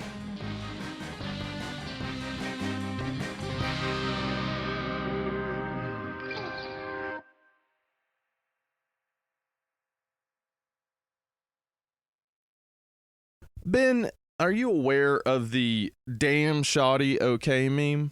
I'm not sure that I am. Damn shoddy okay. I mean, I can imagine what it would probably look like. I sent it to you. I just texted it to you. Okay. Oh, okay. All right. This is quite graphic. Yeah, okay. So damn shoddy okay is how would you describe that, what you're seeing there, Ben? It kind of reminds me of something that you would see like Sharpied inside of a bathroom stall at like a venue or something. Right. It's quite vulgar. It looks like someone is giving another person a blowjay. Yeah. And the person is saying, "Damn, shoddy, okay." Okay, so damn shoddy okay as a meme is very wholesome, and let me tell you why. Okay. One, they're not going for, something lewd, trying to replicate exactly what it looks like for a person to get a blowjob. They're like, you get the idea. Yeah. Kind of stick figure-ish. Let's not go too graphic here. The man is saying, damn, shoddy, okay. Which is to say, oh, this fellatio is a surprise and a welcome one. Also, the okay indicates consent. Yep, he's into it. But because it's a surprise, we know the person performing it was in no way pressured to do it. Therefore, they're also into it. Yeah. Yeah. That is kind of wholesome when you look at it. Yeah. Damn shoddy okay. Super wholesome meme. Look at that. Way to go, internet. I actually just saw that one the other day for the first time. Yeah. It kind of was popular on Twitter for a while because people were doing wholesome versions of it. And I just realized while I was about to go to sleep, like, it's wholesome. Kinda already there. What's the problem? What's wrong with surprise fellatio? Everyone is involved. Everyone's okay with it.